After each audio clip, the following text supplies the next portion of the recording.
Bonjour, bonsoir, tout dépend à laquelle vous regardez cette vidéo. On se retrouve aujourd'hui pour parler du bilan lecture, tout simplement.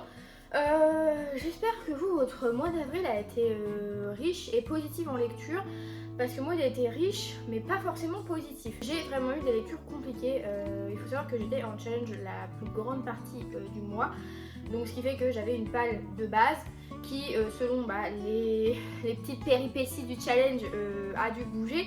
Donc ce qui fait que je me suis forcée à lire certains trucs ou relire certains trucs ou des recos qui sont pas forcément dans mes envies lecture de base. Donc c'est pour ça, comme je vous l'avais déjà un petit peu teasé dans le vlog de la semaine dernière, donc je vous mettrai le petit si vous voulez. Je vais parler ici des lectures qui m'ont marqué entre guillemets parce que voilà, il y a des lectures qui, c'est bon, je les ai lues sur les yeux, une fois que c'était lu ça a été bazardé, ou alors je les ai lues puis je les ai direct mis en boîte à livres ou je les ai rangés ou quoi. Donc vraiment, là ce mois-ci on ne suit pas un nombre de lectures, enfin si, j'ai lu 29 livres. 29 livres que je comptabilise, après peut-être que j'en ai lu plus, mais je les compte pas. Donc voilà, je reste assez transparente, assez objective.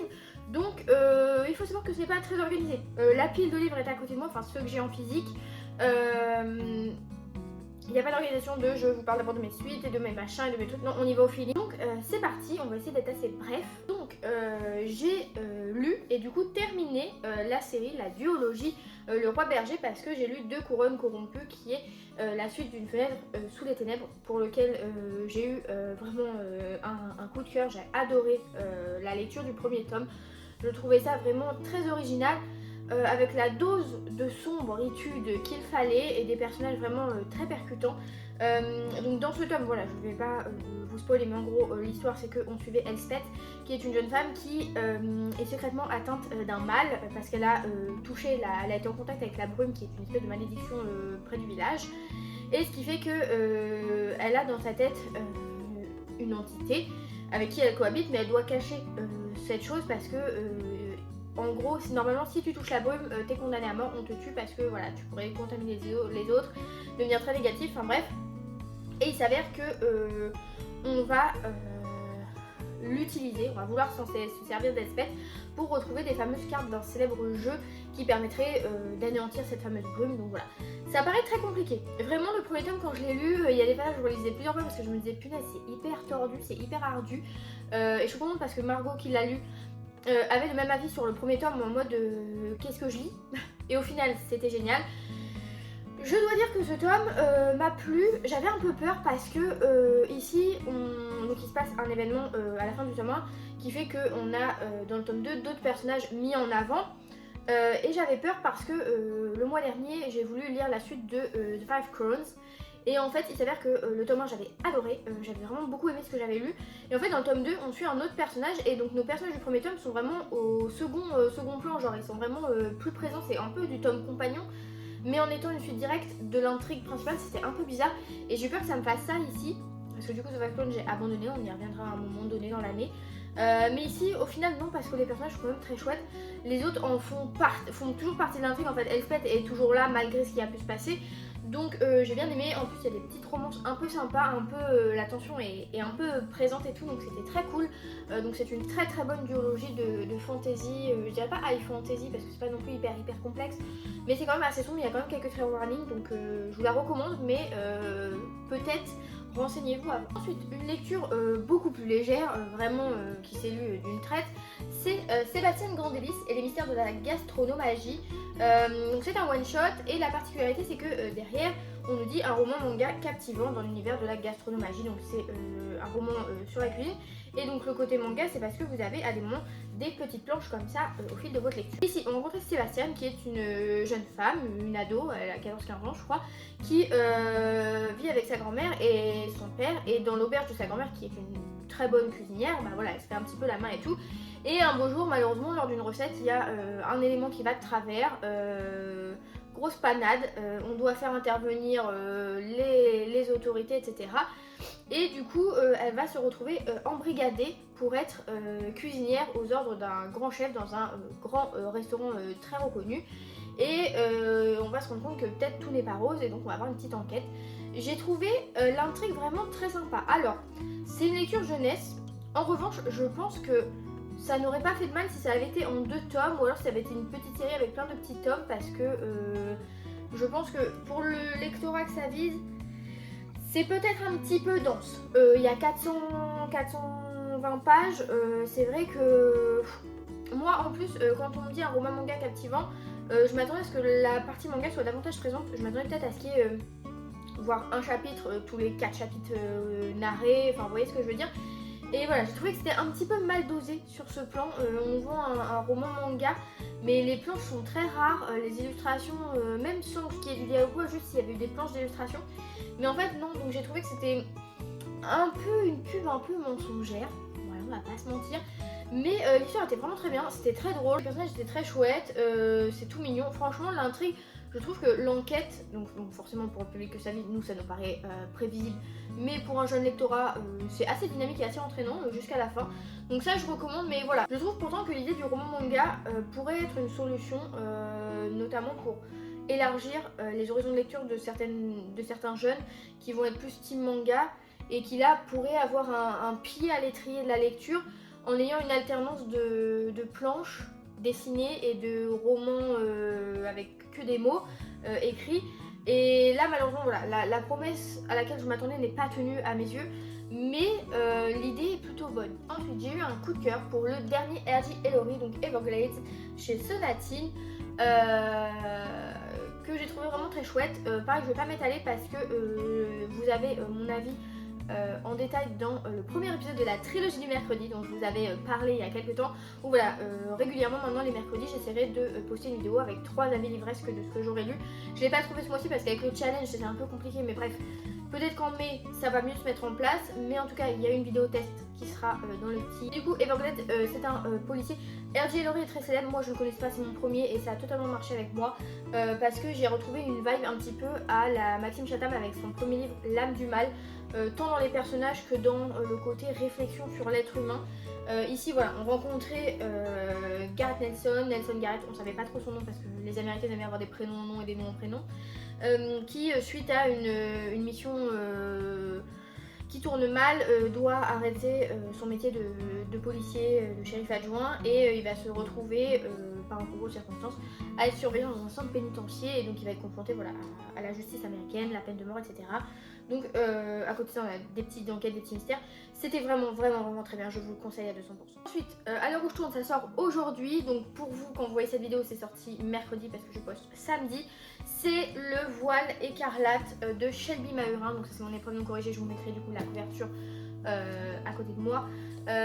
Shelby Mahurin n'est peut-être pas un nom qui vous est inconnu parce que c'est celle qui a écrit Serpent and Dove, donc chez De Saxus également, enfin traduit chez De Saxus. Ici, alors, attention, avertissement, le voile écarlate, ça va être une duologie normalement, donc là c'est le premier tome, et ça se passe après la trilogie Serpent and Dove. Donc je préviens parce qu'on est dans le même univers, mais si on n'a pas lu Serpent and Dove, on peut vite se retrouver un petit peu dans le flou sur certains trucs et spoiler sur d'autres parce que forcément on revoit certains des personnages que l'on a connus. Et d'ailleurs notre personnage principal, Célie, est une personnage de la trilogie initiale. Donc voilà, moi je préconise d'avoir lu Serpent and Dove pour vraiment avoir toutes les infos, pouvoir tout resituer parce que c'est du compagnon sans être du compagnon parce que ce qui s'est passé dans la trilogie initiale a un énorme impact sur ce livre.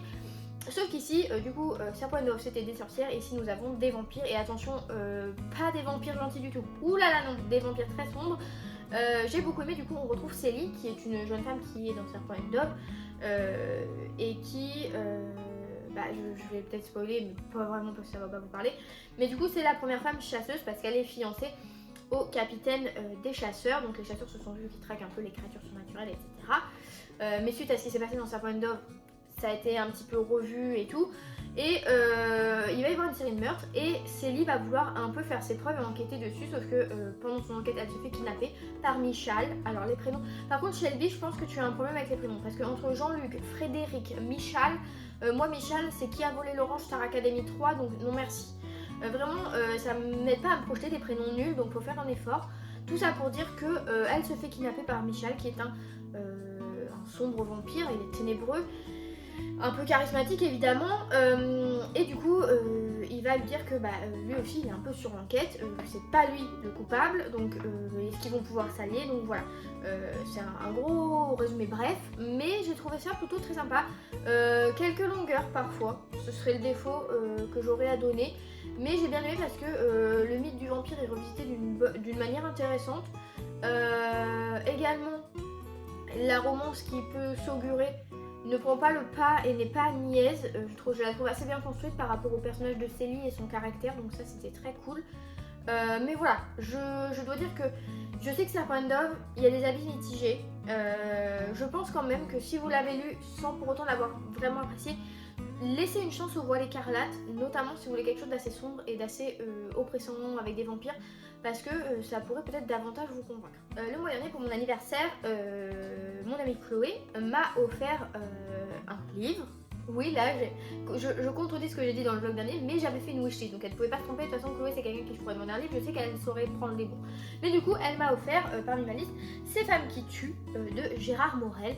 Donc là, on est sur un livre un petit peu plus historique, un petit peu plus essai et documentaire que récit, parce qu'ici, l'auteur va nous dresser le portrait de 13 femmes qui sont connues pour être des empoisonneuses tout au long de l'histoire. Donc on commence très tôt dans la chronologie historique, parce qu'on rencontre Agrippine et on va jusqu'aux années 1960.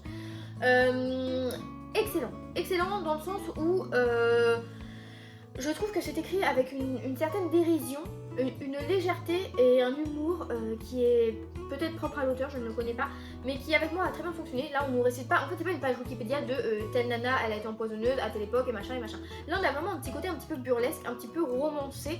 Je vous avoue qu'il y a plusieurs portraits de femmes où je me suis dit attendez, est-ce qu'il existe des romans qui mettent en scène ce fait historique, ces personnages, parce que vraiment il y en a, alors mais vraiment. Non mais là-dedans, je suis désolée, mais qu'est-ce que les hommes sont bêtes. Les hommes ne font que chouiner, ils trompent à tour de bras les grossesses et après ils viennent pleurer et dire que ils ont rien fait, que c'est les victimes, mais pardon. Alors, au début de l'histoire, les femmes sont vraiment très réfléchies, très vicieuses, vraiment elles sont subtiles et tout. Là, les dernières, je peux vous dire que dans nos années, dans notre présent, mesdames, vous êtes connes. Ah vraiment, il y en a, elles sont connes. Pas subtiles, elles font n'importe quoi. Tout le monde en prenait pour son grade. Mais ce que j'aime bien, c'est que vraiment, il y avait toujours des histoires de coucherie, de machin, de ragots, de vas-y, je peux t'aider à tuer ton mari. Au final, tu te trouves, t'as tué 60 maris. Non, franchement, je pense que mon préféré, c'est celui de le portrait de Marie-Madeleine d'Aubray, parce que vraiment l'allumeuse originelle celle-là, alors vraiment elle avait des amants à tous les coins de rue et après elle bégayait parce que elle était accusée. Non, j'ai vraiment trouvé ça vraiment très sympa pour de l'historique un peu léger, puis sur des femmes, sans doute des noms qui peuvent peut-être vous parler, parce que c'est un petit peu friand de ça, mais voilà, je recommande. Également que je recommande parce que j'ai eu un coup de cœur, oui mesdames et messieurs, le tome 2 de Calamity Montana, The Bluff de Daphne Perry. Donc si vous avez suivi le mois de février spécial romance, sinon je vous mettrai le bilan dans le petit i. J'ai lu le premier tome qui m'avait un petit peu laissé de marbre parce que la trope Love at First Sight, le coup de foudre où on croise notre regard, ça y est, c'est à la vie, à la mort, ad vitam aeternam, un peu cucul à praline. Ici en revanche, dans ce tome là, on suit du coup Everly, qui est la meilleure amie de la protagoniste du premier tome, qui va se retrouver mariée après une nuit torride comme ça sur un coup de tête pour aider le protagoniste masculin à récupérer la garde de sa fille.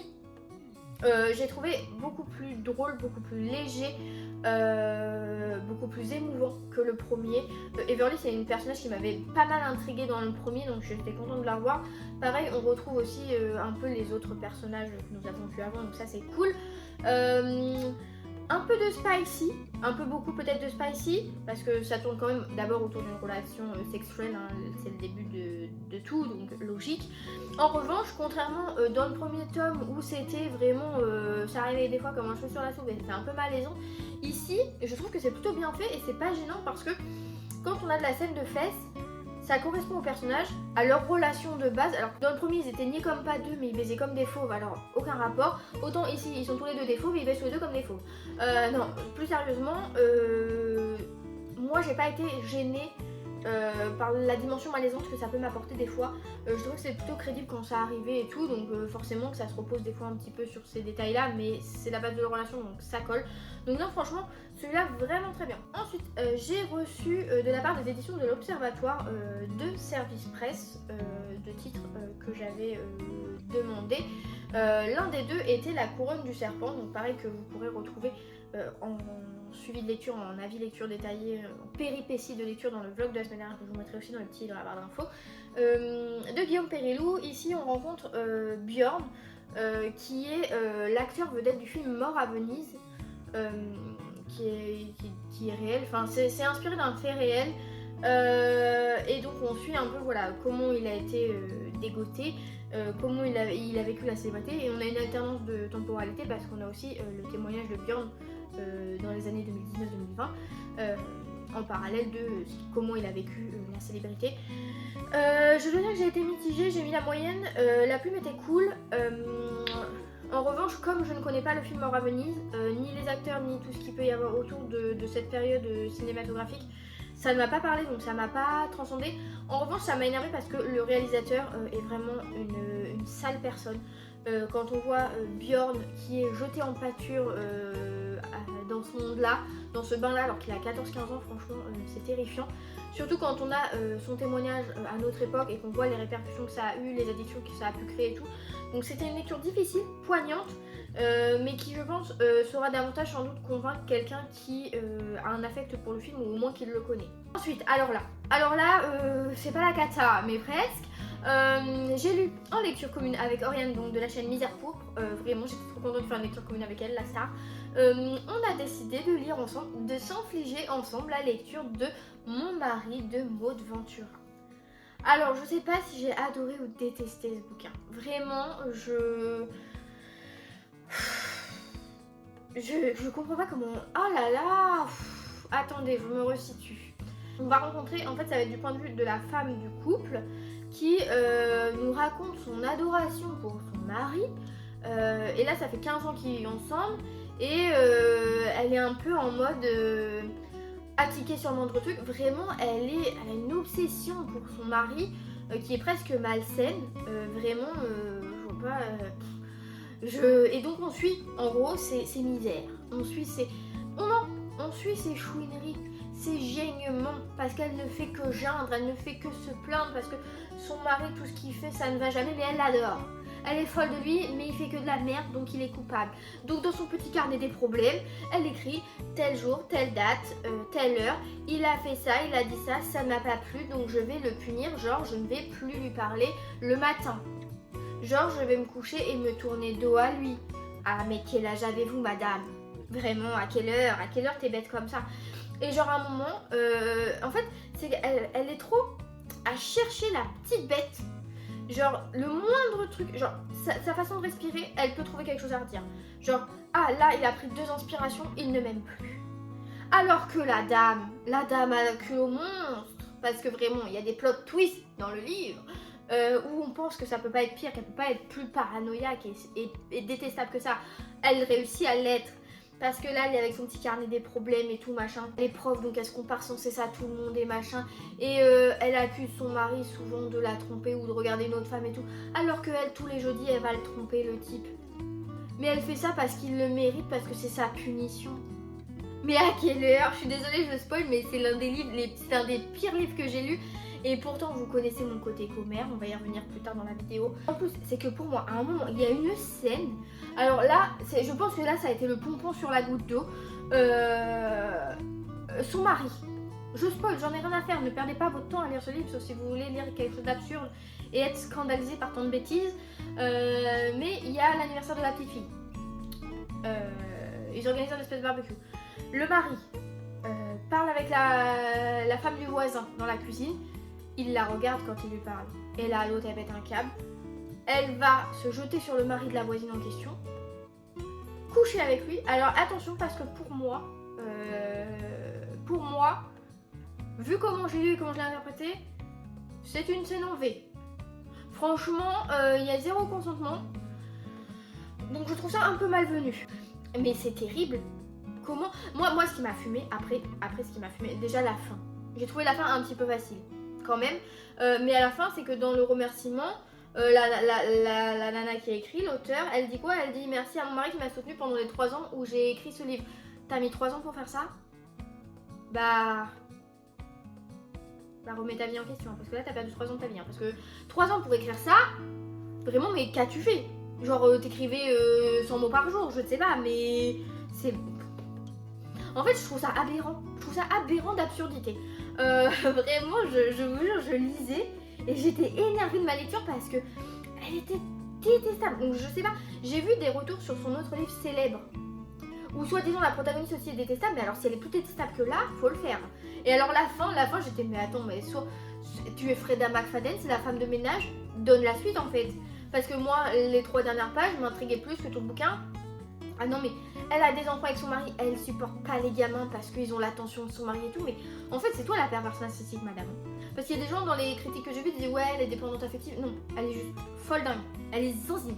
Donc voilà, c'est un flop, mais un coup de cœur flop. Vous voyez ce que je veux dire? Un peu bizarre, mais franchement à refaire une lecture commune avec Oriane parce que c'était hilarant. Ensuite, j'ai lu pareil, là c'est mon épreuve non corrigée, je vous mettrai la couverture définitive en grand. C'est L'éveil des ténèbres, c'est le tome 1, Le Cavalier Noir de Suzanne Cooper, qui est le premier tome d'une série jeunesse, donc je crois en 4 tomes ou 5 tomes, mais le 5e je crois que c'est un préquel, de fantasy fantastique jeunesse, qui est vieille. Je crois qu'elle a au moins 50 ans cette série. Le premier tome a été traduit une première fois en France, a même été adapté en film, mais ça n'a pas percé, ça a même flop, j'en ai jamais entendu parler. Donc là j'espère que Saxo va réussir à redonner un second souffle à cette série. Où là en fait on rencontre Will qui la veille de ses 11 ans va trouver qu'il y a des éléments un peu étranges qui se passent. Les animaux vont être un peu bizarres avec lui, une grosse tempête de neige se prépare et tout, et il y a des mystérieuses personnes qui apparaissent dans le village alors que d'habitude on connaît tout le monde. Et en fait il va s'avérer que Will est le dernier des anciens, donc c'est une espèce de congrégation qui vise à lutter contre les forces du mal, contre les ténèbres. Eux ils sont la lumière, et dans ce tome là Will est destiné à récupérer des espèces de signes, des espèces d'artefacts un peu magiques pour ce premier acte contre les ténèbres. Pareil, c'est un livre dont je vous parle dans la trilogie du mercredi, donc je vous ai mis dans le petit plutôt, je peux pas mettre 2 fois la même vidéo, mais du coup j'ai trouvé que c'est assez dense. Franchement je dirais qu'il faut quand même avoir un bon rythme et un bon début de lecture quand on est jeune. Pour le public, vous savez, je dirais à partir de 12 ans. Parce que c'est quand même assez soutenu, ça a une vibe un peu comme je vous le dis dans la vie de l'épouvanteur, alors en moins un peu horrifique, mais j'ai trouvé que dans le schéma et tout ça avait des similitudes. J'ai bien aimé. Après j'ai trouvé ça peut-être un petit peu long dans la construction, genre pour capter un lectorat jeune, j'ai trouvé que c'était peut-être un petit peu trop mis en place. Donc voilà pour ça. Ensuite, deuxième livre qui m'a du coup été envoyé par les éditions de l'Observatoire, c'est leur dernière sortie, Miseria de Dolores Reyes. Ici on rencontre donc Miseria qui est une jeune femme, je dirais, elle doit avoir 16 ans, qui a fui sa ville natale avec son petit ami et la sœur de celui-ci, Manchester, parce qu'il a dû se passer des choses. Elle est enceinte et du coup on va la suivre dans cette péripétie, dans sa nouvelle vie. Et on va aussi avoir le point de vue de Manchester, qui est donc sa belle-sœur, et qui a la particularité, elle, d'avoir un don, c'est que quand elle mange de la terre, elle a des visions et elle peut aider des femmes en difficulté, en gros. C'est une lecture très déroutante. Je pense que le premier livre de l'auteur, donc Manchester, qui est à mon avis un préquel de cette histoire, c'est pas présenté comme ça par l'éditeur, mais je pense que c'est ça. Je pense qu'en fait dans Manchester on suit Manchester et tout ce qui est autour de son don, de comment elle le vit, parce qu'il y a des sous-entendus là-dedans, et que du coup à la fin de Manchester ils doivent fuir, et donc Miseria c'est cette fuite, cette après. J'ai bien aimé le côté un petit peu dépaysant. Il me semble qu'on est en Argentine, ou enfin en Amérique du Sud, donc c'est assez dépaysant. Il y a toute une culture et tout, et on va suivre un peu Manchester, parce que dans la ville où ils arrivent, il y a des disparitions de femmes, donc elle se dit est-ce que je dois réouvrir et réécouter mon don pour aider, pour venir en aide à ces femmes, pour voir ce qu'il en est. Voilà, c'est un livre qui est assez particulier. L'écriture est très sympa, c'est assez dynamique, on aime ce qu'on lit, même s'il y a quelques zones de flou. Ça a une très bonne dimension féministe parce que par exemple le frère de Manchester et le chéri de Miseria est vraiment reliqué de son point de vue. Il n'a pas de chapitre de son point de vue. Quand il est évoqué, il est vraiment un peu teubé. Donc on est vraiment centré sur les femmes. Et même les personnages secondaires sont principalement des femmes avec des passifs et des caractères différents. Donc j'ai trouvé ça très chouette. Franchement, c'est particulier.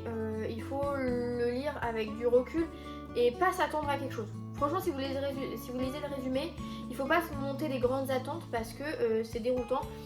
C'est un petit côté un petit peu ésotérique et tout. Donc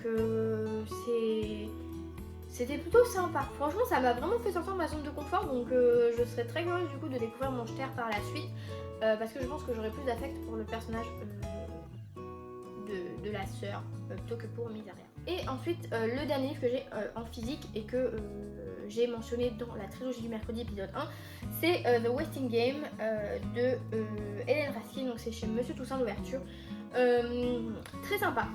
Voilà, là on est sur un monsieur qui meurt et en fait pour que l'héritage soit débloqué, il va rassembler plusieurs personnes de plusieurs catégories socio-professionnelles et catégories d'âge différentes, diverses horizons, et il va mettre en place un jeu de piste en mode si vous devinez parmi vous qui m'a tué, vous aurez l'héritage. Donc là on va avoir une espèce de jeu de piste avec des indices et tout. C'est un livre que j'ai trouvé sympa qui je pense est plutôt tout public parce que ça peut aussi bien être lu par des ados que par des adultes. Si on aime un peu les trucs un peu à la Internet Game, ce genre de choses. En revanche, je pensais qu'il y aurait peut-être plus d'énigmes, qu'il y aurait peut-être un petit truc en plus autour de ça. Mais j'ai bien aimé parce qu'on a vraiment ce côté où l'auteur a un panel de personnages, mais ils sont tous importants et ils sont tous mis en avant. Et quand il y en a un qui est mentionné dans le texte, même si on ne l'a pas vu depuis 4 chapitres, quand on en reparle, on sait qui c'est, on sait le restitut, on sait son histoire. J'ai trouvé ça assez fort, donc franchement c'était très dynamique, c'était très sympa. Donc mon avis détaillé dans l'épisode de la trilogie le mercredi. Donc ensuite je reprends la tablette parce que là il me faut livre à livre vu que je n'ai plus les livres sous les yeux. J'ai lu La librairie de Bloomsbury, donc là faut pas me demander les auteurs, faut pas pousser. Lequel j'ai eu un coup de cœur. Où là on va rencontrer, donc on est en période d'après-guerre, on va rencontrer 3 femmes qui travaillent dans une librairie, qui ont des postes différents, des vies différentes, qui côtoient des hommes qui travaillent avec elles. Et en fait, on va ici être centré sur toute la dimension d'émancipation de ces femmes. Il va y avoir un incident avec leur directeur qui va avoir un souci de santé, donc elles vont pas se retrouver livrées elles-mêmes, mais donc elles vont être dans la librairie et un peu avec des nouvelles responsabilités, donc on va les voir évoluer autour de ça. Et on a également autour de chacune un homme, ou des hommes, ou des enfants, ou des parents, voilà. Et j'ai trouvé ça vraiment très très très bien. Ce côté où vraiment on met en avant les femmes, les causes qu'elles défendent, l'émancipation, le droit des femmes. On a des personnages un peu célèbres qui interviennent. On a par exemple Daphné du Maurier qui fait partie des personnages importants de l'histoire. Je trouve ça très chouette. C'est vraiment un roman historique pour moi parce que je l'ai interprété comme ça parce que voilà le nom du livre à cette époque et la façon dont sont perçues les femmes. Et c'est très féministe. Franchement, j'ai pas envie d'en dire trop parce que les 3 destins des femmes sont d'abord séparés avant de venir se mêler. Il y a des trucs qui font que. Et j'ai trouvé que c'était très bienveillant comme lecture. Franchement, j'ai été autant séduite par la plume que par l'intrigue et les personnages pour le coup. S'il y en a une qui peut paraître un petit peu antipathique, il y a des tenants et des aboutissants. Franchement, ça je vous le recommande à 200%. Si vous aimez bien les livres qui mettent en scène les livres. Et puis les femmes, et bah foncez. Ensuite, j'ai lu Les voleurs d'innocence de Sarah Walker, je crois. Je sais pas, bref. Parce que ma collègue l'avait adoré. Mais je l'ai vu récemment chez Lire avec Lilia, qui l'a pas forcément adoré. Je dois dire que je rejoins Lilia. Voilà. J'avais fait un update en story Insta où je vous parle de ce livre. Donc ce livre, on rencontre une famille avec 6 sœurs qui ont tous des prénoms de fleurs. Et en fait, le souci c'est que dès que l'une se marie, elle meurt dans la foulée. La mère de famille est énonciatrice du problème de cette malédiction. Et nous on va être du point de vue de l'une de nos sœurs, donc pas la plus jeune mais l'avant-dernière je crois, qui va voir au fil du temps ses sœurs être victimes de tout ça, et donc elle va se mettre du côté de sa mère, mais ça va être très mal vu parce que la mère est soi-disant folle. Forcément c'est toujours les femmes qui sont folles de toute façon, comme dans Ces femmes qui tuent, là le truc historique avec les empoisonneuses, c'est toujours les femmes qu'on tort, c'est quand même un con ça. Ça c'est vraiment la facilité, genre on a peur des femmes je pense. Mais bref, du coup ici je pense aussi qu'on a peur des femmes. Et donc si j'ai eu vraiment un entrain pour cette lecture, il y a un moment le soufflet y retombe. Parce que le schéma on le connaît, on le voit venir. À chaque sœur rebelote. J'ai trouvé que ça partait loin. En fait, le problème c'est que c'est un livre que j'ai lu, que j'ai commencé avec l'entrain. Puis après ça s'essouffle un peu. Et il fait partie de ces livres où quand tu le refermes, tu dis bah tout ça pour ça quoi. Genre ça m'apporte rien parce que la chute n'est pas, ne vous retourne pas le cerveau, il n'y a pas un plot twist de dingue. C'est un moment où on comprend le schéma, bah voilà, c'est comme ça quoi. Genre c'est pas comme, on a du réalisme magique, mais c'est pas comme par exemple dans la maison sortilège d'Emilia où on en a, où pour moi jusqu'au bout il y a quand même un entrain, il y a quelque chose qui est tenu, qui est remué pour faire monter le truc, et à la fin on fait ouf, on souffle. Là on soupire parce que bah oui d'accord, bah voilà, tout ça pour ça. Donc l'auteur essaye de nous mettre des petites divergences, des petits trucs un peu pour pimenter le récit, mais c'est pas équilibré par rapport au nombre de pages qu'on a ici. Donc voilà, je recommande sans forcément recommander. Ensuite, très bonne surprise. Alors là pour le coup, vous voyez, c'est une recommandation qu'il y avait dans le challenge que je ne pensais pas lire, que je ne pensais jamais lire parce que ça ne m'intéressait pas du tout malgré la propagande qui se passe dessus sur Instagram, enfin moi, des gens que je suis en tout cas. C'est le tome 1 des Ombres de nos âmes. C'est une romance de Tessie qui est ma foi très très très bonne. Je suis subjuguée par ce premier tome. Donc là on va rencontrer Astoria qui est une jeune femme qui vit dans un contexte politique où les hommes dirigent un peu tout ça, où elle est dans une famille importante, donc son avenir est tracé, que ce soit professionnel, le mariage et tout machin, elle a pas trop le choix. Sauf que elle est un petit peu contre tout ça. Il y a un petit peu un moment où on se dit bah faudrait peut-être révolutionner le truc, enfin on avance quoi, les temps changent, les temps évoluent. En parallèle de ça, elle voit sa sœur qui est atteinte d'un mal et sa famille s'en fiche complètement parce que pour elle, enfin pour la famille, la sœur est bonne à rien parce qu'elle est bonne à acheter, parce qu'elle pourra pas faire d'enfants, elle pourra pas se marier, enfin voilà, l'avenir est compromis pour elle, donc pourquoi s'en préoccuper. Et un beau jour en fait, il s'avère que du coup, le système de magie c'est qu'à un moment il y a une espèce de révélation, d'élévation où ton pouvoir pop ou ne pop pas, voilà. Je n'en dis pas plus pour pas spoiler parce que c'est vraiment un élément clé. Astoria suite à un enchaînement d'événements pas très reluisants. Voilà, attention, il y a quand même quelques trigger warnings d'agression physique, etc. Elle va être dans le jardin et dans le puits, elle va tomber sur une espèce de silhouette un petit peu filandreuse, un petit peu ombresque. Et elle va passer un pacte avec cette ombre sans savoir de quoi il en retourne. Et donc à partir de là, et des conversations qu'elle va avoir avec cette silhouette, elle va un peu tout remettre en question parce qu'elle va faire des révélations sur le contexte politique, les gouverneurs, etc. Et donc voilà, ça va se remettre en question. Et en parallèle, ce que j'ai beaucoup aimé, c'est qu'on suit également sa sœur qui fait aussi partie de l'intrigue. On n'est pas centré que sur Astoria et hop, c'est elle l'élu et nanani nanana.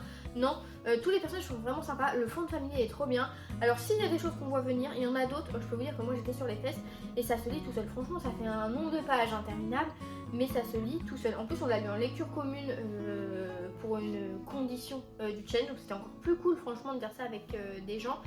On a passé un trop bon moment, on avait les mêmes avis, les mêmes hypothèses et tout, c'était trop bien.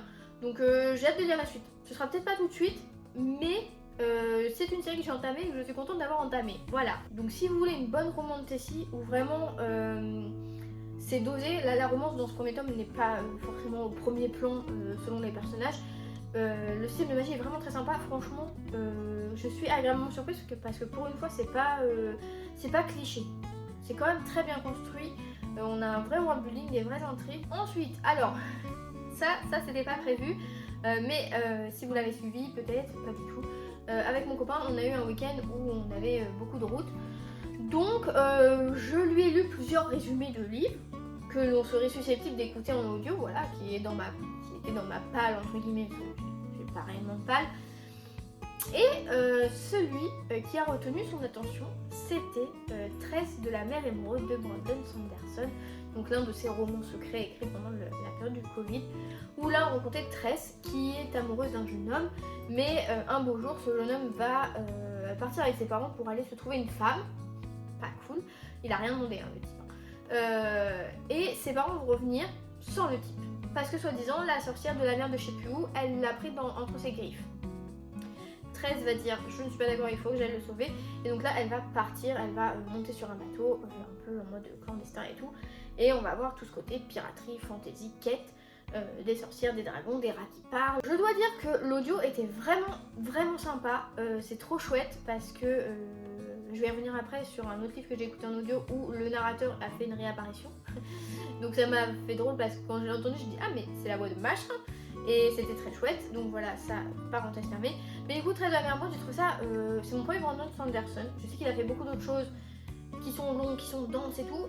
Celui-là, comme c'était un one shot, pas trop de risques, et il était vraiment sympa. Mon copain était à fond dedans aussi, il a fait des hypothèses au long du truc et tout, il a eu des réactions et tout, donc il était vraiment dans le truc. Il a vu juste sur des choses que moi je n'avais pas vu venir. Peut-être que je les aurais vu venir si j'avais lu, parce que quand je visualise, je suis plus attentive. Mais je dois dire qu'on a passé un très bon moment, c'était très cool, donc pourquoi pas arrêter une prochaine fois. En revanche, Audible comme plateforme de livre audio, c'est un grand n'importe quoi. Voilà, peut-être qu'un jour j'en parlerai, mais si vous avez vu mon coup de gueule sur Insta, voilà, je n'ai rien d'autre à dire. Ensuite, en sortie de ce mois-ci, j'avais envie de dire, parce que je voyais partout, What the River Knows, donc c'est Les Secrets du Nil, le tome 1, donc cette couverture de Isabelle Ibanez, un truc comme ça, je ne sais plus, Isabelle Ibanez, bref. J'étais intriguée parce que ici on met en scène la mythologie égyptienne, donc l'Égypte antique, c'est quelque chose que j'adore. Donc j'étais curieuse parce que c'est quelque chose qu'on voit pas souvent. Et en plus c'est que la personnage principale que l'on suit fait partie de l'aristocratie argentine. Donc c'est en plus des paysans parce que voilà, c'est pas l'américaine ou l'anglaise qu'on connaît et tout. Et donc Inès, notre jeune fille de 19 ans, vit avec sa tante et ses cousines en Argentine parce que ses parents voyagent dans le monde pour des fouilles archéologiques. Sauf qu'un jour elle va recevoir une lettre qui lui annonce que ses parents sont décédés. Donc là elle tombe des nues parce qu'elle attendait une lettre qui lui dise de venir les rejoindre. Pas du tout. Donc elle va décider de fuir, d'aller voir son oncle qui est en Égypte sur place pour se rapprocher de lui, essayer de comprendre, et il va s'avérer que quand elle arrive, de fil en aiguillette, elle va se rendre compte que tout n'est peut-être pas très clair sur la mort de ses parents, donc on va avoir ce côté enquête et mystère. Et évidemment, on parle de ça, elle est censée avoir un chaperon, Wit, qui est un book boyfriend potentiel. Je reconnais que là vous avez raison, la bookosphère, Wit est un personnage très sympa. La romance ne prend pas le pas. Et surtout gros point fort pour la plume qui est vraiment sympa. Si vous avez aimé Divine Rivalité, je pense que ce livre saura totalement vous convaincre. J'ai trouvé que c'était très dynamique, c'est bien fait. Franchement j'aime beaucoup le fait que Inès soit une jeune femme qui veut prendre sa place, qui veut mettre des pantalons, c'est peu dire hein, mais c'est important. Et qui se laisse pas marcher sur les pieds. Vraiment, des fois elle est un peu tête brûlée, un peu bébête, parce qu'il y a des trucs qui se voient venir à 200 km/h. Madame fait un effort, ouvre les yeux. Mais j'avoue, par exemple, la fin je l'avais pas vu venir, donc je suis plus que curieuse de voir la suite. Mais je trouve que le travail de recherche, on le ressent vraiment. C'est des paysans, que ce soit les passages où on est en Argentine ou les passages où on est en Égypte. En plus on a un peu des petites pages de croquis parce que notre personnage dessine et tout, donc elle tient un journal de dessin, de voyage, donc on a un peu des petites parties, c'était très sympa. Je trouve que c'est un récit très vivant, prometteur. Donc écoutez, ma foi, je vous recommande Secret sur le Nil. En revanche, je ne vous recommande pas du tout La Pulpe et le Jus. Vraiment. Je pense que des fois, les auteurs ne devraient pas perdre leur temps à écrire. Et les maisons d'édition, je pense qu'elles devraient le lire avant de publier parce que des trucs nuls comme ça. Alors oui, le pitch est prometteur. Le pitch est prometteur, je vous le raconte de suite. On rencontre une jeune femme, Jenna, je crois qu'elle s'appelle, je sais pas, il faut pas pousser, qui dévore la télé-réalité tendance du moment, c'est les nouveaux guérisseurs. Où là, on sélectionne une personne au hasard qui a une phobie, une maladie ou quoi, pour la confronter. En mode caméra cachée, on lui fait un scénario pour la confronter à son souci, pour l'en libérer. Pourquoi pas? Moi on me dit télé-réalité, vous savez que fin d'année dernière j'ai lu Girl on Mars, qui m'était pareil en scène intéressée, c'était trop bien, vraiment c'était tordant. En revanche, ici La Pulpe et le Jus, le truc c'est qu'à un moment Jenna, notre personnage principal, pareil, elle est hypochondriaque, donc le moindre truc elle a un souci, ah qu'est-ce qu'elle était chiante, mon dieu. Et donc elle a un souci et un jour on va lui annoncer une maladie grave et là elle va te dire oh, mais en fait je suis sélectionnée pour faire les néo-guérisseurs, on me fait un traquenard en fait. Et donc là elle va se mettre dans la peau de l'actrice. C'est très mal raconté parce que c'est flou, le livre c'est n'importe quoi. C'est creux, il n'y a pas de forme, il n'y a pas de fond, tu sais pas où tu vas. Les personnages qui sont mis en avant sont détestables, ils n'ont pas de personnalité, vraiment ils sont ridicules. Oh ça m'a fait chier. Oh vraiment je le dis, mais alors des livres nuls comme ça, merci non merci. Vraiment c'était court donc je suis allée au bout parce que je me dis peut-être à un moment il y a un truc. Mais même quand ce truc, ce retournement, la révélation arrive, hop, bah franchement croquer dans un citron je passerai un meilleur moment. Franchement j'aurais eu plus d'émotion, d'émoustillement. Parce que là, passer votre tour c'était nul. Franchement ça c'est beau de l'extérieur, mais alors à l'intérieur c'est pourri. En revanche, dans le même contexte, dans le même genre de l'absurde, j'ai lu La loi de la tartine beurrée. Ça ne paye pas de mine comme titre. Mais alors ça pour le coup c'était absurde, mais bon. Parce qu'ici on rencontre un jeune couple, ils sont pas datés. Ils sont pas datés, ils n'ont pas de date de péremption. Donc ils peuvent avoir la vingtaine, la trentaine, la quarantaine, la soixantaine, peu importe. Un lendemain de soirée parce qu'ils ont fait de la crémaillère de leur appartement. Et quand notre protagoniste masculin se réveille, il y a un plombier qui toque chez lui en mode vous m'avez appelé, vos toilettes sont bouchées, nanana. L'autre il comprend rien ce qui se passe parce qu'il est en lingerie par-dessus ses vêtements, what the fuck. Il est vraiment le trou noir quoi. Et puis après son téléphone sonne et il y a machin chose qui veut si. Et puis ils ont commandé 15 pizzas et puis machin. Enfin vraiment ça tout lui tombe dessus, ça sort d'une barre, il ne comprend rien. Tout le monde le prend pour un benet. Vraiment, c'est la bourrique, sa femme, elle lui dit mais t'es 500, qu'est-ce qui se passe et tout. Enfin vraiment, pour le coup, c'est du rocambolesque. Ça m'a fait penser, je vous le dis tout de suite, si vous avez aimé le prénom, que ce soit la pièce de théâtre ou le film avec Patrick Bruel, je pense que c'est un livre qui peut vous plaire. Franchement, dans le côté très théâtral, où voilà, on vous met en scène, le narrateur vous parle, il vous met en scène un décor, des pièces, et vous décrit le truc en mode voilà, le personnage rentre, le personnage sort. Franchement, c'est très dynamique, très vivant, drôle. La chute m'a convaincue. Pour le coup, ça c'est court et efficace. Ensuite, court, efficace mais mitigé, j'ai lu Abel d'Alessandro Barrico parce que c'est un auteur visiblement très populaire. Ici, on rencontrait un jeune shérif qui est le roi de la gâchette, mais en parallèle, il a un affect pour la philosophie et il a envie de se créer un destin, de voir où ça le mène, tout ça. Et au-dessus de tout ça, il y a 3 femmes dans sa vie, son amante, sa sœur et une sorcière qui vont venir impacter ce fameux destin. Donc qu'en est-il? Pareil, ça c'est dans mon vlog lecture, c'était une lecture de la vidéo de la semaine dernière. J'ai bien aimé la plume, j'ai bien aimé le dynamisme de l'histoire parce que c'est court, donc c'est rapide, c'est punch. En revanche, le côté philosophie, j'ai trouvé un petit peu manquant parce que on comprend que celui qui apprend à notre personnage principal à tirer, à devenir cet as de la gâchette, c'est lui aussi qui lui met un pied à l'étrier pour la philosophie. Donc je pensais qu'ils auraient des échanges un petit peu plus profonds que ça et tout. Et en fait, pas tant que ça. Et même les 3 femmes qui sont mentionnées, elles sont présentes à des moments clés. Mais j'ai trouvé que c'était une lecture qui était assez survolée. Voilà, c'est pas très creusé sur des aspects où moi j'en aurais voulu plus, genre pas forcément 400 pages de plus, mais genre 50-100 pages de plus avec un petit peu plus de coffre, ça m'aurait pas dérangé. Ensuite, pareil, j'ai eu un coup de cœur sur un livre que vous pouvez retrouver dans le vlog de la semaine dernière, La très catastrophique visite du zoo de Joël Dicker. Donc Joël Dicker, connu et reconnu, adapté et désadapté, je ne sais pas, bref. Je n'en avais jamais lu, donc celui-ci était mon premier parce qu'il était court et en plus, voilà, on avait une petite disparition, enfin il se passait quelque chose. Pendant une visite aux zoo, donc moi je me disais ça serait une disparition, il va falloir enquêter tout machin, pas du tout, vraiment pas du tout, mais j'ai passé l'un des meilleurs moments de lecture que j'ai pu passer parce que c'est drôle. On rencontre Joséphine qui est une enfant un peu spéciale parce qu'on comprend qu'elle a fait avec ses camarades partie d'une école spéciale où voilà, on comprend qu'ils ont des différences, qu'ils doivent avoir des handicaps ou des particularités par rapport à l'école publique où il y a des enfants normaux. Et elle est à table avec ses parents et ses parents vont lui dire mais écoute, qu'est-ce qui s'est passé au zoo quoi, enfin raconte-nous parce que là on tombe des nues. Donc on a ce petit mystère dès le début. Et Joséphine va dire bah écoutez en fait la catastrophe du zoo elle vient d'un enchaînement d'autres catastrophes. Et donc elle va remonter le fil de toutes ces catastrophes pour aller jusqu'à la catastrophe du zoo. Et on comprend, et c'est hilarant parce que comme la narratrice est une enfant, elle a des réflexions et des cheminements de pensée d'enfant, même avec son côté un peu HPI, si je puis dire. Je vais dire HPI, je crois qu'on ne peut plus le dire, maintenant c'est les TDAH, les trucs. Bref, on sait que c'est ça son truc. Je vais pas dire son problème parce que c'est pas un problème, elle le vit très bien.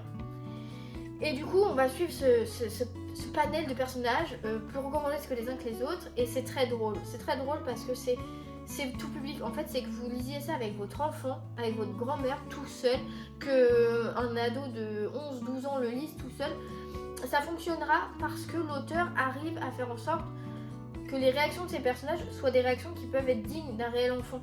Si vous lisez ça avec un enfant, avant même que vous disiez la phrase, ça se trouve il va vous faire tiquer en vous dire mais attends mais ça quoi? Et en fait il aura la réaction des personnages et je trouve ça très fort et j'ai passé un très bon moment. J'ai passé un bon moment, pas aussi bon que je l'attendais parce que j'ai écouté en audio de 6 remarquables créatures que j'avais vu sur la chaîne de Mamaki qui en avait très bien parlé. Et je veux dire que j'étais un petit peu déroutée parce qu'ici du coup on rencontre une femme qui fait le ménage dans un aquarium. Et dans cet aquarium il y a un poulpe qui est l'un des personnages, l'un des points de vue. Bah c'est lui, le poulpe c'est la voix de celui qui a fait 13 de la mer émeraude que j'ai bien aimé, enfin voilà. Et en fait ce poulpe vit un peu sa vie, il a un peu sa conscience propre, normal quoi, un peu un être à part entière. Et on va suivre du coup cette femme et il y a d'autres personnages autour. Et en fait je sais pas trop comment le présenter parce qu'au début quand je l'ai écouté, je me suis dit il y avait des chapitres sur des personnages qui étaient à l'autre bout du pays, qui avaient rien à voir et je me dis mais où est-ce que ça nous mène, où est-ce qu'est la logique, où est-ce qu'est le lien entre tous ces personnages et entre l'intrigue principale en fait. Et je trouve que l'avancement et le déclenchement, l'arrivée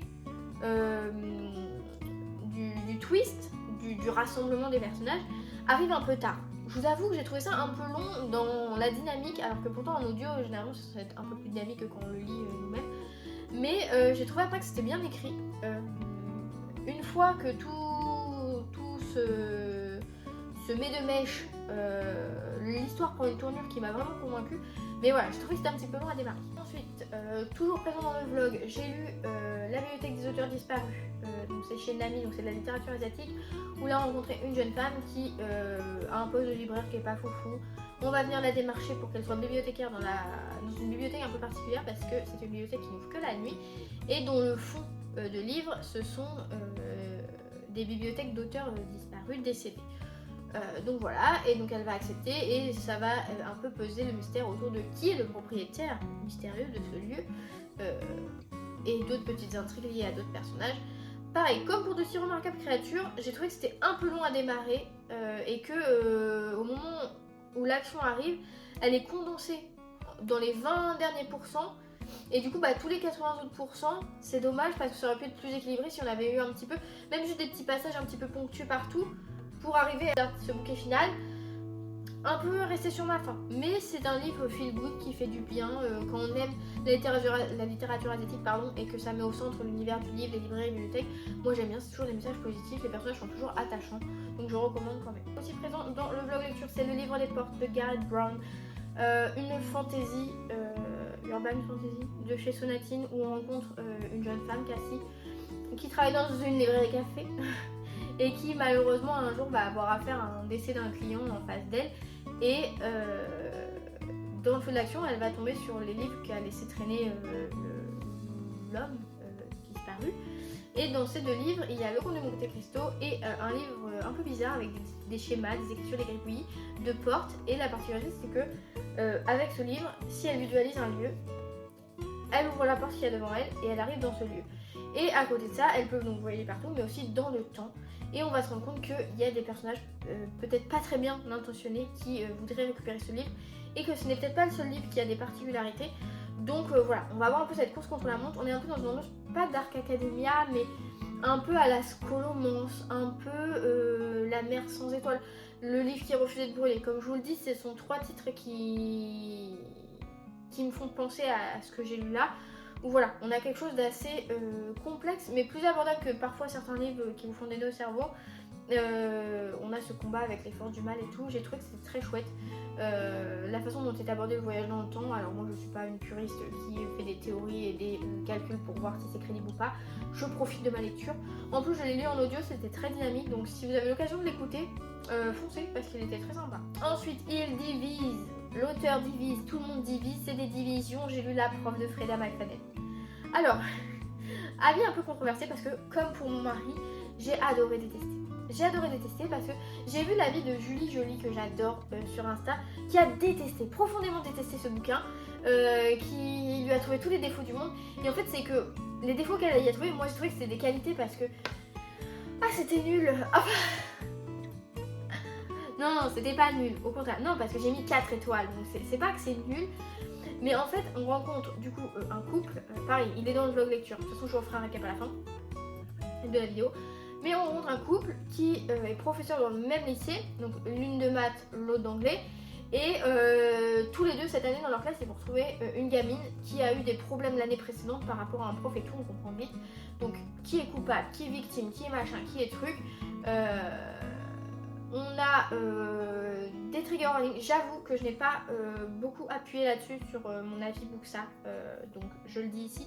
Mais c'est vrai qu'il y a des trigger warnings, hein, manipulation, abus de mineurs, d'influence, etc. Il y a des scènes que, en fait, il y a des choses qu'a relevé Julie Jolie que moi je n'ai pas interprété comme ça. Donc voilà, c'est vraiment propre à chacun. En revanche, les personnages sont détestables, franchement, moi, mais j'ai adoré qu'il leur arrive que des problèmes. Franchement, je voulais que tout le monde soit coupable, je voulais que tout le monde en prenne plein la tête. Franchement, ils étaient pathétiques et médiocres. Moi, j'ai adoré. Franchement, j'adore quand. De toute façon, je suis l'aigri originelle, donc forcément, moi, quand les gens ils chouinent là, moi, je jubile. Vraiment, je suis désolée, mais moi, ça m'a fait jubiler tout le long. Et alors, Julie a souligné la fin qui est grotesque à ses yeux. C'est vrai que, en fait, moi, je l'ai trouvé en mode. Je sais pas si c'est waouh ou alors si ça surenchérit la surenchère. Parce que pareil, on te donne ce truc, mais on te donne pas les tenants et les aboutissants. Donc t'es un peu en mode, ok d'accord, donc tu fais juste ça pour ça. Ou alors est-ce qu'il y a un truc, genre masterclass, on ne sait pas. Donc voilà, moi je trouve que c'est un bon thriller psychologique. On est sur un schéma à la femme de ménage où il y a une partie, deux parties, trois parties.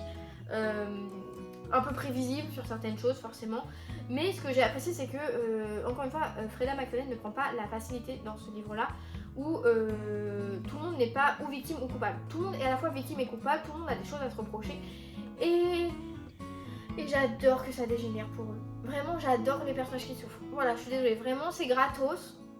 C'est gratos mais c'est mérité, moi franchement je le recommande, franchement pour passer un bon moment, faut pas le lire en mode thriller psychologique premier degré, mais là franchement c'est comme mon mari, c'est un livre, la lecture elle est énervante, parce que les personnages on a juste envie qu'ils se prennent 3 claques dans la gueule et puis vas-y, là au moins tu chouineras pour quelque chose. Mais pareil la nana, comme dans mon mari, elle ne fait que se plaindre de son mec, elle se remet en question alors que c'est juste une grosse trompeuse, une allumeuse de première, qui a besoin d'acheter des chaussures pour aller mieux, non mais vas-y, lis le livre et tu me rediras. Ensuite, une déception. Malheureusement, j'en étais la première déçue. J'ai lu le nouveau livre de Emilia Hart, donc qui a fait La Maison Sorcière dont je vous parlais plus tôt, que j'ai adoré. J'en ai parlé sur cette chaîne et sur Insta. Ici, elle a fait donc Les Sirènes, que j'étais très curieuse de lire. Où pareil, on avait ce même schéma de double temporalité, destin de femme, côté féministe et tout. Alors ça, d'accord. Encore une fois, convaincue par la plume, convaincue par la dimension féministe que l'auteur veut défendre. Trigger warning, attention parce que voilà, on a un peu des agressions physiques et tout, donc il faut le prendre en compte. En revanche, ici donc on rencontre Lucie, il me semble que c'est ça son nom, qui fuit la fac et tout. Elle va se réfugier chez sa sœur, mais quand elle arrive chez sa sœur dans sa petite bourgade là, la sœur n'est pas là et la voisine elle veut dire bah je sais pas et tout machin, mystère. Et en parallèle elle fait des cauchemars, elle entend des voix, des trucs un peu chelous et on a cette double temporalité, donc 2 autres sœurs qui sont condamnées par la justice machin et tout. Le titre parle de lui-même, les sirènes, voilà, je vais pas vous faire un dessin. J'ai trouvé malheureusement que dans ce livre-là, les personnages étaient beaucoup moins sympas à suivre. Je ne suis pas du tout attachée à eux. Pareil, je l'ai écouté aussi en audio, donc également avec mon copain qui... il a eu la fin, il a pas eu le début de celui-là, mais il a rien perdu. Parce que j'ai trouvé que c'était moins creusé, c'était beaucoup plus prévisible. À chaque fois que je faisais une hypothèse, 2 pages plus loin c'était vrai. Alors que dans La Maison Sorcière, j'avais quand même quelques surprises, ou alors j'avais vu le truc venir, mais c'était vraiment amené d'une façon qui me surprend quand même. Là, franchement, pas fou, donc un truc prévisible. Et alors, la fin, pour le coup, je l'ai trouvé grotesque. Franchement, tout ça pour ça, c'était un peu tiré par les cheveux à mon sens. Et c'est dommage parce que les sirènes, c'est un thème que je lis peu, que je vois peu abordé, que j'aurais aimé aimer. Donc voilà, je continuerai à suivre l'auteur. Après, ça reste mon avis personnel, hein. Je vous l'ai dit sur Insta. Mais si moi ça ne m'a pas convaincu, c'est pas vous, ça vous conviendra peut-être. Hein. Donc voilà, tentez quand même si vous avez aimé le précédent. Si vous n'avez pas aimé le précédent, peut-être que ça vous plaira mieux. Si celui-là vous plaît pas, lisez La Maison Sorcière parce que vraiment il est un cran au-dessus pour moi. Ensuite, j'ai écouté en audio Trop Mimi, le magasin qui n'ouvre que les jours de pluie, donc c'est chez Robert Laffont. J'ai beaucoup aimé cette lecture, enfin cette écoute. Ici on rencontre Cérine qui fait ses études, qui fait du taekwondo et tout, mais son avenir semble un peu compromis parce qu'avec sa maman le quotidien n'est pas facile et donc elle va devoir sans doute un peu tout laisser tomber pour aller travailler après le lycée. Et en errant un jour, elle tombe sur un ouvrage qui mentionne un magasin un peu particulier qui serait tenu par des gobelins et dans lequel on pourrait troquer ses malheurs contre du bonheur. Donc elle va suivre la procédure qui est inscrite dans l'ouvrage, elle va écrire une lettre qui relate ses peines, elle va l'envoyer et si ces peines sont jugées assez tristes, raisonnables et tout, elle va recevoir une invitation pour se rendre dans cette fameuse boutique. Elle va donc s'y rendre et à partir de là du coup les gobelins vont lui présenter le fonctionnement du truc, donc voilà, tu peux échanger tes malheurs contre un bonheur. Elle va avoir l'opportunité de tester plusieurs futurs alternés, voir un peu ses idées, tout ça accompagné d'un chat très mignon. Voilà, je n'en dis pas plus parce que c'est vraiment un livre qu'il faut un peu aller à l'aveuglette comme notre personnage principal qui arrive dans ce truc un peu sorti nulle part. C'est une cosy fantasy vraiment très mignonne, un peu de magie et tout. Franchement, je pense que si vous avez aimé La Société très secrète des sorcières extraordinaires, ce genre de lecture un peu toute douce et tout, ça peut que vous plaire. C'est un one shot, en plus c'est asiatique, donc il y a ce côté un petit peu culture, c'est très doux, c'est très mignon, moi j'ai adoré franchement, en plus en audio c'était vraiment sympa. Ensuite j'ai écouté 2 autres livres en audio, j'ai écouté C'est pas marqué dans les livres de Julien Rampin, livre très court parce que l'audio faisait 5 heures donc c'était vraiment très raisonnable, où là on rencontre 3 personnages, donc Colette qui est une septuagénaire, 70 ans, Lucie qui est une étudiante qui a quitté sa ville pour venir à Toulouse, et puis Sacha qui est un homme un peu... On comprend que dans son couple c'est pas forcément au beau fixe, et en fait ils vont se rencontrer et partager, lier une amitié à travers un club de lecture de la médiathèque du coin. Donc voilà, on va avoir des références littéraires, on va avoir les petits soucis de tout le monde. J'ai trouvé que c'était un roman très sympa, très feel good. Je ne connaissais pas l'auteur mais j'en avais vu que des bons échos, donc voilà, je pense que si vous aimez tout ce qui est Grimaldi, d'Acosta et tout, je pense que ça vous conviendra. C'est un chouette cadeau à offrir je pense aussi, donc voilà, ça j'ai bien aimé l'écouter. Et un livre que j'ai fraîchement terminé aujourd'hui, enfin je l'ai commencé aujourd'hui et j'ai fini aujourd'hui parce qu'on écoute en x2, on n'a pas le temps. J'ai lu la suite de Better Than the Movies, donc Nothing Like the Movies, où là ça se passe à un bon temps après le premier, où là nos 2 protagonistes qui finissaient ensemble forcément dans notre premier tome ici sont séparés, donc le pourquoi du comment est au centre de l'intrigue. La reconquête par l'un ou par l'autre, je n'en dis pas plus. Je l'ai trouvé un peu, voire beaucoup en deçà du premier. Alors je sais pas si c'est parce que l'audio était mauvais. Franchement j'ai trouvé que le mec qui fait la voix de Wes était pas ouf. J'ai trouvé que celle qui faisait la voix de Lise était un peu neuneux, un peu nunuche. Donc je pense que l'audio ne m'a pas aidé. Et même dans l'intrigue, je voyais pas pourquoi en fait. Le premier se suffisait à lui-même. Pour moi il n'y avait pas besoin d'en faire plus. Donc j'ai été un peu déçue sur ça, voilà. Mais je n'ai pas été autant déçue que pour cette dernière lecture que je vous gardais là, parce qu'on garde toujours le pompon sur la goutte de la Garonne. J'ai lu La fille au père de Sonia Bonnet, Sidonie Bonnet, que je sais pas c'est quoi son nom là, la française, elle est journaliste chez je sais plus qui. Alors là, un ramassis de nullité. Alors là, comme j'en ai rarement vu. Alors là, la prof et mon mari à côté, c'est des chefs-d'œuvre. Là, vraiment, La fille au père, je voyais passer partout et tout, nanana et tout, même vibe et tout. Non, arrêtez tout de suite, épargnez-vous ce supplice. Ici, on rencontre qui? On rencontre Émilou, qui est bretonne. Sa vie, ça va pas. Mais grâce à l'une de ses copines, elle va avoir l'opportunité d'aller faire fille au père en Angleterre. Elle arrive là-bas, dans un quartier super luxueux, la famille trop sympa, les enfants trop sympas, tout va bien. Jusqu'à ce que forcément il y ait des petits indices un petit peu bizarres, où elle va se dire dans quoi je suis tombée, je suis piégée, comment je vais faire pour m'en sortir. Oh ma zette. La narratrice, elle a 16 ans. Ah bah c'est une ado qui pense comme une ado, c'est-à-dire qu'elle est bête. Elle est bête, elle se fait des montagnes, elle se fait des films, attendez, elle se fait des films, Steven Spielberg il est en sueur quand il voit des scénarios comme ça. Alors je sais pas si c'est volontaire de la part de l'auteur de caricaturer comme ça son adolescente, mais c'était n'importe quoi. Et alors quand je voyais venir la chute, le plot final, j'étais là mais c'était aberrant de bêtises. J'étais là, non mais on peut pas me faire ça. On peut pas écrire un truc aussi grotesque, aussi mauvais. Alors, excusez-moi, mais là, les trigger warnings, mon gars, mais rocambolesque au possible. Les trigger warnings, attention. Mais en fait, c'est des trigger warnings, mais c'est tellement mal fait, mal écrit, que c'est même plus des trigger warnings. C'est juste des blagues. Vraiment, les blagues de Toto à côté, vous êtes hilar. Non mais attendez, et le pire, là le pompon, vraiment, the cherry on the cake, c'est que j'ai lu, enfin c'est que sur le bandeau, c'est marqué que c'est inspiré de l'histoire de l'auteur.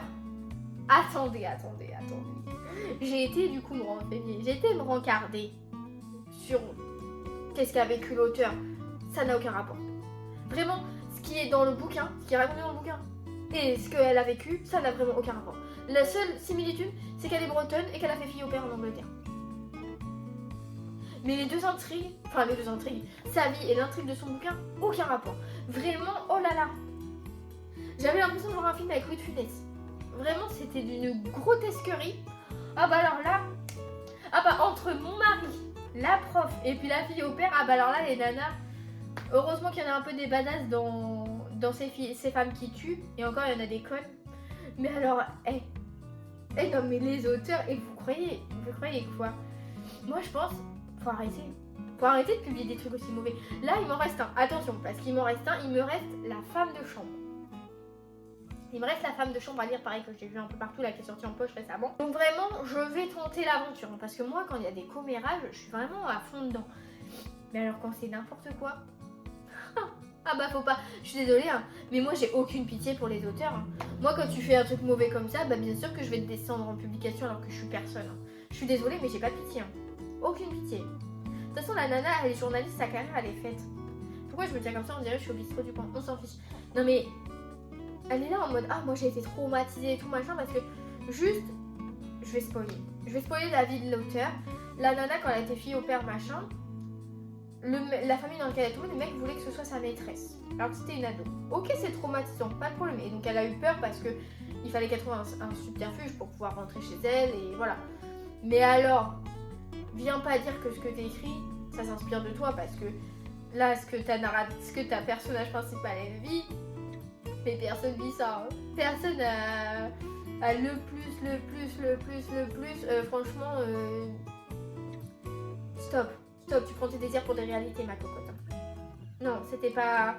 Épargnez-vous ça. Vraiment, là, c'était... Ah, c'était drôle. Hein. Un supplice, mais drôle. Hein.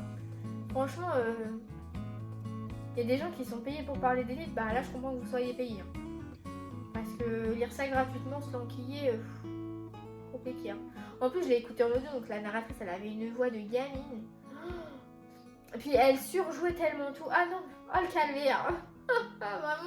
Vraiment, si vous avez 3 heures à perdre, allez-y. Hein. Mais punaise. Hein. Ah, c'était pas bon. Hein. Ah bah là, la critique, elle sera salée. Hein. Je suis désolée. Hein. Je suis même pas désolée parce que... Après, pour l'auteur, elle se fait de la thune et tout. Donc elle en a rien à voir à foutre hein, de la The Maze Reader qui dit c'est la merde de ton bouquin.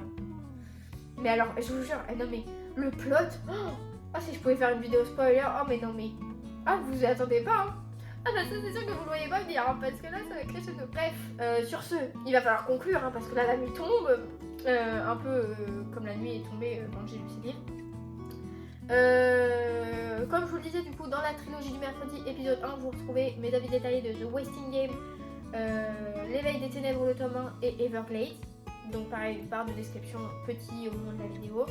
Et puis dans mon vlog lecture de... la semaine dernière, vous avez Abel, la couronne du serpent, la très catastrophique visite du zoo, vous avez la prof, les sirènes, le livre des portes, donc voilà, vous avez des avis bien plus détaillés, en plus vous suivez ma lecture. Ah si j'avais eu la fille au père dans le vlog lecture, ah bah là j'aurais spoilé je pense. Non mais bref, franchement dites-moi si vous, votre mois d'avril a été sympathique ou a été mouvementé comme le mien a pu l'être. Je ne sais pas pour quelle vidéo on va se retrouver la semaine prochaine. Je réfléchis encore parce que là, le timing est parfait parce que je tourne à 19h un mercredi 30 avril. Pour que ça sorte le samedi 3. On est pas mal, donc là je vais pouvoir commencer mes lectures de mai. Là, pas de challenge et tout, donc je vais vraiment aller que vers des trucs sympathiques. Vraiment, je n'accepterai pas de déception. Si dans un mois, je reviens dans le bilan et que je vous dis que j'ai été déçue, ah là, vous me ressortez cette vidéo. Faites des clips sur TikTok. Bref, voilà. J'espère que ça vous a plu, j'espère que ça vous a fait rire. Moi, en tout cas, j'ai beaucoup rigolé. J'ai subi, mais j'ai rigolé. C'est ce qui est le plus important. Je vous souhaite de belles lectures. Et puis, je vous dis à la prochaine. Salut!